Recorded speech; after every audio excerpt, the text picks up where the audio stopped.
আমি শ্রী অরূপ কুমার চক্রবর্তী, দীর্ঘদিনের অভিজ্ঞ শিক্ষক। প্রায় ৩৬ বছর আমার শিক্ষকতা জীবন এবং আমি সাহিত্যের শিক্ষক। আমি সেই সঙ্গে সংস্কৃত, বাংলা এবং ফিলোসফি এগুলো নিয়ে প্রচুর পড়াশুনো করে এবং ছাত্রদের সঙ্গে পর্যালোচনা করে এখনও পর্যন্ত আমি সেই শিক্ষকতার পেশাটাকে রেখে দিয়েছি। সবচেয়ে বড় কথা, আমি অবসর গ্রহণ করলেও আমি নিজেকে কিন্তু অবসরপ্রাপ্ত বলে মনে করি না। কারণ মানুষের একটা পরিবেশ থেকে মানুষের অবসর গ্রহণ হয়, একটা প্রাতিষ্ঠানিক অবসর হয়তো আমার হয়েছে, কিন্তু আমি পড়াশুনো চালিয়ে যাচ্ছি এবং প্রচুর ছাত্রছাত্রী বা যারা জানতে চান তাদেরকে আমি অনেক কিছু জানাই। এবং এ ব্যাপারে দীর্ঘদিন আমি জ্যোতিষশাস্ত্রও পড়াশুনো করেছি, জ্যোতিষশাস্ত্র নিয়ে আলোচনা করেছি, পড়েছি, বিভিন্ন জায়গাও গেছি।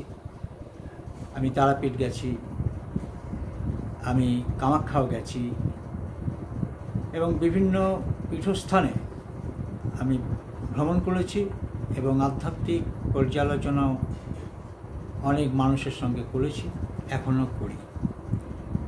তো সেই নিরিখে এত বেশি কথা আমি বলবো না, কিন্তু যেহেতু আমাদের আগামীকাল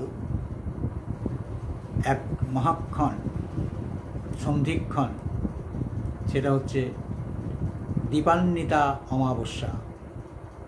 তো দীপান্বিতা অমাবস্যা আমরা পালন করি এবং এটা আমাদের মহাযোগও সেই সঙ্গে এসেছে। এটাকে আমরা যেহেতু সোমবারে পড়েছি, এটা এই দীপান্বিতা অমাবস্যাটা আগামীকাল সোমবার, এবং সোমবার 2:57 অমাবস্যা শুরু হচ্ছে এবং পরের দিন মঙ্গলবার 4:26 অমাবস্যা সমাপ্তি ঘটছে। তো এই সময়টা হচ্ছে বিশাল একটা মহাসন্ধিক্ষণ বলা যায়। এই মহাসন্ধিক্ষণে আমরা আমাদের মনের বিভিন্ন কামনা, বাসনা, ইচ্ছা সব কিছু আমরা মায়ের কাছে নিবেদন করি এবং আমরা অনেকে নয় প্রায়ই তার ফল পাই, যদি আমরা ঠিকভাবে সাধনা করি, ঠিকভাবে ধ্যান করে মাকে জানাতে পারি, তাহলে মা সেই ইচ্ছা কিন্তু পূরণ করে দেন। আমরা সাংসারিক জীব, আমাদের চাহিদা প্রচুর। আমাদের প্রধান যে চাহিদা সেটা হচ্ছে অর্থ। অর্থ তো সাংঘাতিক, যেটা কোনো বিকল্প হয় না। অর্থ না থাকলে আর মানুষের যে কী অবস্থা সেটা যার নাই সেই জানে। তো আমরা আজকে এই ব্যাপারটা নিয়ে একটু আলোচনা করছি এবং তোমাদেরকে একটা ভালো বিষয় সম্পর্কে জানাচ্ছি, যেটা আমরা অনেকেই এই ফল লাভ করেছি। আমি বিশেষ করে আপনাদের সাহায্য করব। যদি আপনারা এটা করতে পারেন তাহলে আপনাদের মনস্কামনা পরিপূর্ণরূপে সার্থক হবে। এবার বলি, আমি যেহেতু দীপান্বিতা অমাবস্যা আগামীকাল, তাই প্রথমেই বলবো, বাড়ির মধ্যে বা বাড়ির আশপাশে বা বাড়ির ভিতরে কোনো পুরনো জং ধরা কোনো জিনিস, ভাঙা কোনো জিনিস, বেঁকে যাওয়া কোনো জিনিস, থেবড়ে যাওয়া কোনো জিনিস আমরা কিন্তু রাখবো না। কারণ এগুলো আমাদের, যেমন আমি বলি, যেমন ধরো ভাঙা আয়না, আমরা অনেকেই আয়না ব্যবহার করি, কিন্তু হয়তো কোনো একটা জায়গা ভেঙে গেছে, তবুও সেই আয়নাটাকে আমরা ব্যবহার করতে চাই। কোনো একটা বাসন ফেটে গেছে, সেটাকে আমরা ব্যবহার করব না, কোনো মতেই না। সেটা হয় ফেলে দেবো, নাই কাউকে দিয়ে দেবো। আর বাড়ির কোনো কিছু হয়তো জং ধরে গেছে, ব্যবহার করা হয় না, আমরা রেখে দিই। সে লোহার কোনো জিনিস হোক বা তালা চাবি হোক বা যে কোনো জিনিস, সেই জং ধরা জিনিসটা আমরা কিন্তু রাখবো না। জং ধরা জিনিস রাখবে না। আর বাড়ির চারপাশটা আমরা ভীষণভাবে পরিষ্কার পরিচ্ছন্ন রাখব। বিভিন্ন জায়গায় ঝুল, বিভিন্ন জায়গায় ময়লা, এগুলোকে পরিষ্কার করে সেগুলোকে ডাস্টবিনে ফেলব। তারপর সেটাকে নির্দিষ্ট বাইরের যে ডাস্টবিন, সেখানে ফেলে আসবো। এটা হচ্ছে 1 নম্বর কথা। আর 2 নম্বর হচ্ছে, আমরা পরিষ্কার পরিচ্ছন্নতার সঙ্গে সঙ্গে পবিত্রতা বজায় রাখার চেষ্টা করব। আমরা কোনো রকম উগ্র কোনো খাবার, উগ্র কোনো জিনিস, সুগন্ধি হোক বা যাই হোক, সেগুলো আমরা এই মুহূর্তটায় ব্যবহার করব না। আর সেটা হচ্ছে, পারলে খুব ভালো হয় উপবাস করলে, না পারলে নিরামিষ।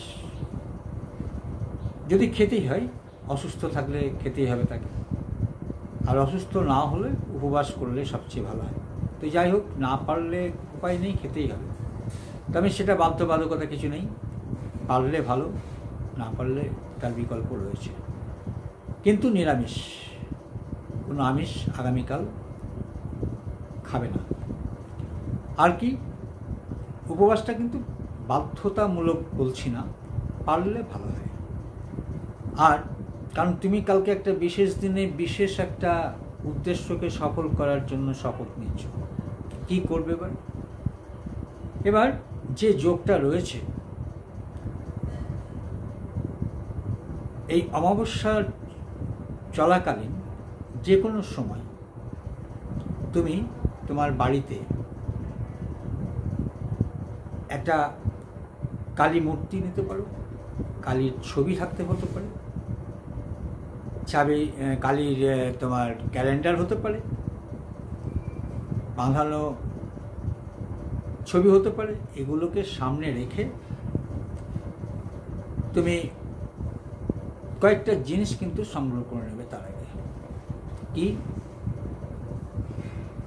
একটা লাল বা হলুদ সুতো, মোটামুটি 2-3 ফুটের মতো, আর কম হলেও অসুবিধা নেই, এটা পরে কাজে লাগবে, কেন সেটা বলছি। আর যে কোনো ধাতুর, সবচেয়ে ভালো হয় তামার, তো তামা না হলে যারা একটু মানে উচ্চবিত্তের, তারা চাঁদিরও ব্যবহার করতে পারো। তো বাজার থেকে কিনতেও পাওয়া যায় সেই কতগুলো কবচ, যেগুলোকে আমরা পরি আর কি, হাতে বা কোমরে বা গলায় নিই। সেই কবচ যেটার একটা মুখ বন্ধ থাকে, একটা মুখ খোলা থাকে, সেরকম একটা কবচ, মানে একটা নয়, তোমার ধরো একাধিক নিতে পারো, কিন্তু দরকার নেই। এইগুলো নেবে, মানে একটাই নাও, যেহেতু তুমি একা। যদি তোমরা বেশি হও তাহলে সবাইকে কিন্তু এটা যে কেউ করতে পারে, একই সঙ্গে 2-3 জন বসেও কিন্তু এটা করতে পারো। তো তাতে কোনো অসুবিধা নেই। আর কি করবে, যে 2-3 জন হও, 2-3টে কবচ নেবে এবং একটা পাত্রে রাখবে সবগুলো। সুতোটাও একটা পাত্রে রাখবে, সেটা কাঁচের পাত্র হতে পারে, পাথরের পাত্র হতে পারে। সেটাই পরিষ্কার করে ধুয়ে গঙ্গা জলে ভিজিয়ে দিলে, ধুয়ে পাত্রে রেখে দিলে। আর সুতোটাকেও তাই করলে। আর একটা কাগজের টুকরো নেবে, মোটামুটি 2 ইঞ্চি বাই 1 ইঞ্চি চওড়া একটা সাদা কাগজ। আর কি নেবে? একটা লাল কালির কলম, লাল লেখা হয় যেটা, এইগুলো নেবে। এইগুলো নিয়ে তুমি কি করবে না, রেখে দিলে পাত্রের মধ্যে। আর যে জিনিসটা আসল, যেটার জন্যই এত কথা, আমি তোমাদের দেখাচ্ছি যে এই যে বিষয়টা, হ্যাঁ, এই বিষয়টা তোমাদের না দেখালে বুঝতে পারবে না, সেটা আমি দেখিয়ে দিচ্ছি। এই যে একটা বিশেষ গাছ, কালকে অমাবস্যা শুরু হচ্ছে, অমাবস্যা শুরুর আগে এই যে একটা গাছের কথা আমি বলবো, সেই গাছটা কিন্তু আমরা সর্বত্রই দেখতে পাই, একটু চোখ কান খোলা রাখলেই। কিন্তু এই গাছটা যে কীরকম শক্তিশালী এবং কতখানি উপকারী, কতখানি মানসিক শক্তি এনে দেয়, ধনবৃদ্ধি করে, কামনা বাসনা পূর্ণ করে, সেটা না দেখলে বুঝতে পারবে না। না করলে, এই সাধনা না করলে জানা যাবে না। তো এই গাছটাকে কিন্তু সংগ্রহ করতে হবে, গাছটাকে সংগ্রহ করতে হবে। এখন সময় আছে, কালকে অমাবস্যা শুরু হচ্ছে, আজ আছে এবং কালকে অনেকটা সময় পাবে। তো সেই গাছটাকে শিকড় সহ তুলে আনতে হবে। এখন গাছটা কী গাছ আমি দেখাবো, শিকড় দেখাবো, গাছের ফল দেখাবো, সবই দেখাবো, গাছের পাতাও দেখাবো। তো প্রথমেই আমি সেই গাছের ফলটা দেখাচ্ছি। দেখো, টিপি ফল। টিপি ফলের, এটা টিপি ফল, দেখবে এই সবুজ একটা, এটা সবুজ, এটাও সবুজ। এই ফলের উপরে আবার ফুল হয়। এটা ফল, এটা সবুজ হতে পারে, সবুজটা আস্তে আস্তে পেকে গেলে বা ব্রাউন কালার হতে পারে, তারপরে কালচে হতে পারে। যাই হোক না কেন, এখন দেখবে সবসময় সতেজটাই পাবে। এই ফলের বীজ, মানে অর্থাৎ একটা করে পাপড়ি এভাবে খুলে নেবে। আমি যখন বলবো তখন এভাবে একটা করে পাপড়ি বা একটা দুটো পাপড়ি নিয়ে নিলে ফলের বৃন্ত সহ। আর কি করবে, এই ফল গাছের যে শিকড়, এইটা হচ্ছে শিকড়, হচ্ছে শিকড়। তোমাকে কিভাবে তোমার মনস্কামনাটা পূর্ণ করবে, এই শিকড়ের অংশ তোমাকে ব্যবহার করতে হবে। এরপর যেটা তোমাদের দেখানোর কথা, সেটা হচ্ছে এই গাছের পাতা। পাতাটা দেখিয়ে দিই, তাহলে গাছটাকে সহজেই চিনতে পারবে। দেখো, এইটা হচ্ছে গাছটার পাতা, দেখতে পাচ্ছ? উল্টিয়ে দিচ্ছে, দেখো উল্টো দিকটাও দেখো, উল্টো দিকটা এরকম, সামনের দিকটা এরকম। তাহলে এই গাছটা মোটামুটি 1.5 ফুট, 1 ফুট থেকে 1.5 ফুট, কোনো জায়গায় 2 ফুট পর্যন্ত উচ্চতার হয়। তো গাছটাকে শিকড় সহ তুলে নিয়ে আসবে। তুলে নিয়ে এসে শিকড়টার অংশটাকে কেটে দিলে, যেভাবে আমি কেটেছি দেখালাম, যেভাবে আমি কেটেছি ঠিক এরকমভাবে কেটে নেবে। এভাবে কেটে নেবে, কিন্তু কতটা অংশ আমরা দেবো সেটা বলবো, এই ফলটারও কতটা অংশ দেবো সেটা আমি বলবো। ফলটা দেখিয়েছি, আবার তবুও দেখাচ্ছি। এবার তুমি কি করবে, তোমার যখন মহাক্ষণ শুরু হচ্ছে, সন্ধিক্ষণ শুরু হচ্ছে, অর্থাৎ অমাবস্যা শুরু হচ্ছে, দীপান্বিত অমাবস্যা যে সময় থেকে শুরু হচ্ছে, 2:57 মিনিট, সে 2:57 মিনিট থেকে পরের দিন 4:26 পর্যন্ত এর সময়কাল। এই সময়কালের মধ্যে মা কালীর ছবি বা ক্যালেন্ডার বা মূর্তি, তার সেই মূর্তির সামনে ধ্যান করবে। ওই জিনিসগুলোকে কিন্তু রেখে দিলে পাত্রে রেখে দিলে, শিকড়টা একটা পাত্রে রাখলে, ফলটাকে একটা পাত্রে রাখলে, তারপর সুতো আলাদা পাত্রে, কবজ আলাদা পাত্রে, মোম আলাদা পাত্রে রাখলে। হ্যাঁ, মোমবাতিটা দরকার, কারণ মোমটা না হলে তো আমরা বন্ধ করতে পারবো না। এই গলানো মোম হতে পারে, মোমবাতিও হতে পারে। মোমবাতি হলে জেলে সেটাকে পরে তুমি মোমটাকে নিতে পারো। এমনি নরম মোমবাতিও পাওয়া যায়, নরম মোম তুমি ব্যবহার করতে পারো। তো এবার তুমি যখন এক মনে যে মন্ত্রটা তুমি জপ করবে, সেই মন্ত্রটা মহামন্ত্র। সেই মন্ত্রটাকে কিন্তু জপ করতে হবে 21 বার। ওই যতক্ষণ তুমি বসে থাকবে ওই 21 বার মন্ত্রটা জপ করবে। পারলে 108 বার জপ করতে পারো। এইভাবে তুমি জপ করে, জপ যখন তোমার শেষ হবে, তারপর তুমি মাকে প্রণাম করলে, মায়ের মূর্তি ধ্যান করলে, তুমি মাকে কামনা বাসনার কথা জানালে। এবার তোমার হয়ে গেল সব। এর পরের কিন্তু কাজ হচ্ছে, তোমাকে বলেছিলাম আমি যে একটা কালির কলম চাই, লাল কালির কলম। এটাও কিন্তু রাখতে হবে কাছে। এবার ওই লাল কালির কলমটা দিয়ে তুমি যে সাদা কাগজটা নিয়েছো, 2 ইঞ্চি বাই 1 ইঞ্চি, 2 ইঞ্চি লম্বা এবং 1 ইঞ্চি চওড়া, সেই কাগজটাতে তুমি তোমার নাম, তোমার গোত্র আর তোমার কামনা, অর্থাৎ তুমি ধন চাইছো, মা আমাকে ধন দাও, মা আমাকে গাড়ি দাও, মা আমাকে বাড়ি দাও, বা এই সমস্ত কথাগুলো লিখে তুমি ওই কাগজটায় লিখে রাখলে। নিয়ে তারপর কী করলে না, ওই মন্ত্র জপা তোমার শেষ হয়ে গেল 21 বার। এই মন্ত্রটা পরেই জানিয়ে দিচ্ছি মন্ত্রটা। তো মন্ত্র যখন জপা শেষ হলো, 21 বার জপ করা শেষ হলো, তারপর মায়ের পায়ের কাছে সব ওই পাত্রগুলোকে রাখলে। মায়ের পায়ের কাছে একটা ছবি যদি হয় ছবির নিচে, মূর্তি হলে মূর্তির পায়ের নিচে, ওগুলো রেখে দিয়ে, সব পাত্রগুলোকে রেখে দেওয়ার পর তুমি মাকে ধ্যান করলে, কিছু মায়ের মূর্তিকে ধ্যান করলে, আর তোমার কামনা বাসনা তুমি মনে মনে জানালে। তারপর ওই মন্ত্র জপ হয়ে গেল। তারপর মন্ত্রটা জপ করলে, কামনা বাসনা জানানো হলো। আবার মন্ত্র জপ হয়ে গেছে। এবার তুমি কি করবে, যে সাদা কাগজটা, সেটাতে তুমি ওটা লিখলে।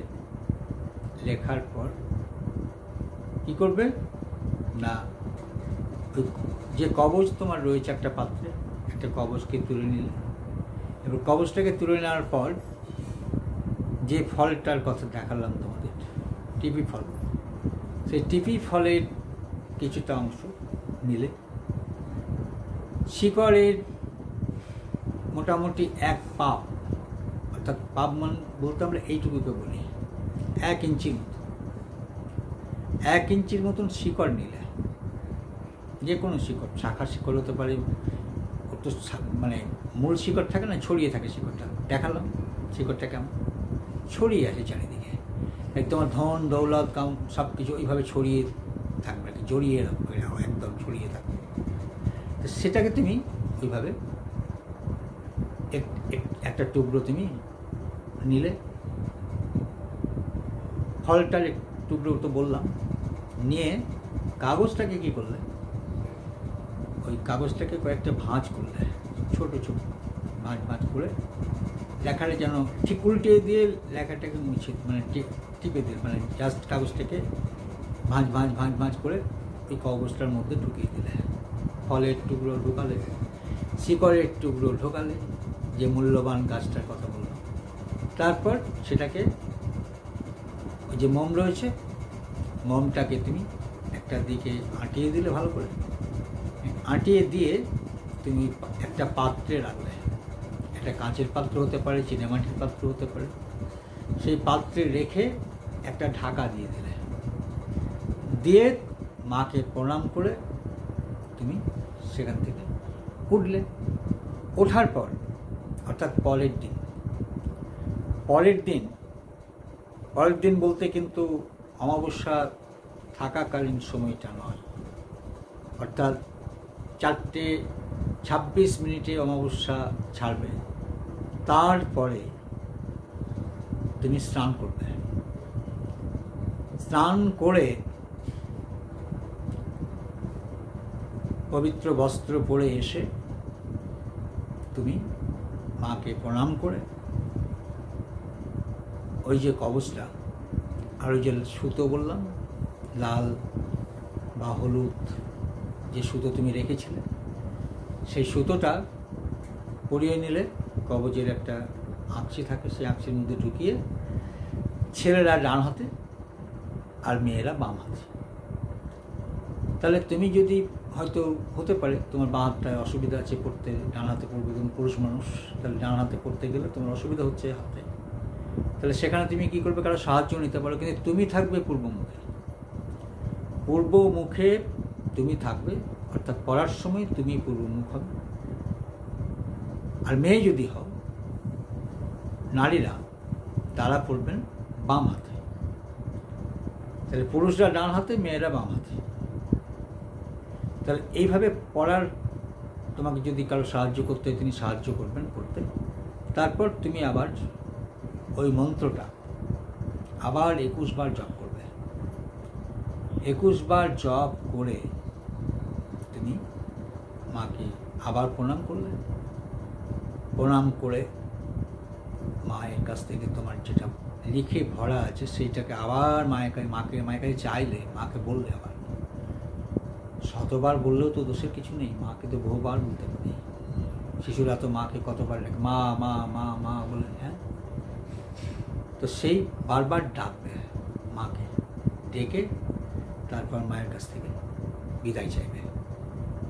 নিয়ে দেখবে তুমি তারপর কি হতে পারে তোমার। তুমি যে কথাটা লিখেছো ওই কাগজের মধ্যে, যেটা কবজের মধ্যে আছে, তুমি যেটা ধারণ করলে, সেই ধারণ করার পরে তোমার আস্তে আস্তে ইফেক্টটা দেখবে। তোমার টাকা পয়সা, ধন দৌলত, গাড়ি বাড়ি সবই দেখবে আস্তে আস্তে দুরন্ত গতিতে হয়ে যাচ্ছে। তোমার নিষ্ঠা এবং ধ্যান, তোমার কামনা বাসনা যেটা তুমি মাকে জানিয়েছো, মা করে দিচ্ছে। এটাই হচ্ছে দীপান্বিতা অমাবস্যার প্রধান একটা দিক। এটা আমি পর্যালোচনা করলাম। তো